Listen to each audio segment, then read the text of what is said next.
Curtis and Elaine Wilson are living a life hardly imaginable just 5 years ago. Both women spent most of their lives in institutions. Lois Curtis was institutionalized by age 13.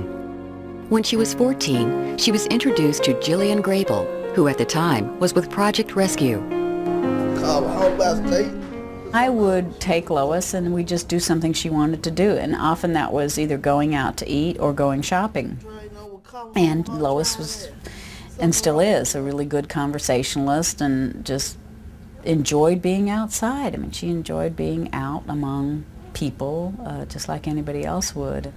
It's just fun to be with.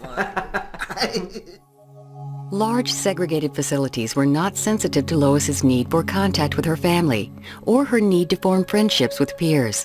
Desperate to leave Georgia Regional, Lois Curtis managed to track down and call legal aid attorney Sue Jameson. She always wanted to know how her family was because she very rarely got to see them, well, her mother in particular. And mostly she wanted to ask if there was anything I could do to help her get out. At the age of 1, Elaine Wilson contracted a serious disease. It caused Elaine to be hospitalized with a raging fever, and it was feared she would not survive. Fortunately, the fever broke, and Elaine was able to go home. Soon after, her mother found Elaine could no longer do the things she did before the illness, like crawl or pull up.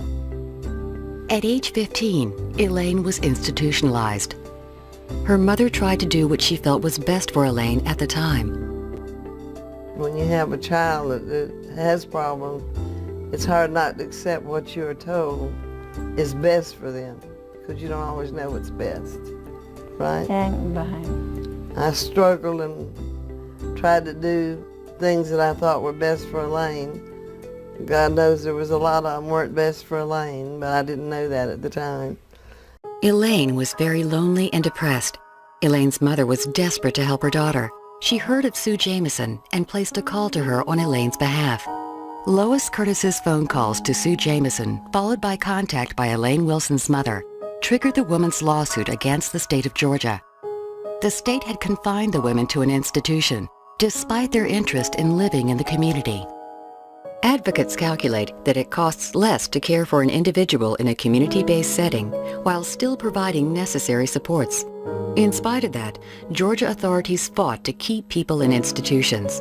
The case eventually went to the Supreme Court. Writing for the 5-4 majority, Justice Ruth Bader Ginsburg stated, "Unjustified isolation is discrimination," adding that confinement in an institution diminishes the everyday life activities of individuals, family relations, social contacts, work options. The court held institutional placement should be prohibited if community-based services can be provided. The landmark decision is often referred to as Olmstead. Lois and Elaine's self-advocacy began a chain of events that has affected the lives of people with disabilities across the nation. Changing the system from inside a mental hospital is a tall order indeed.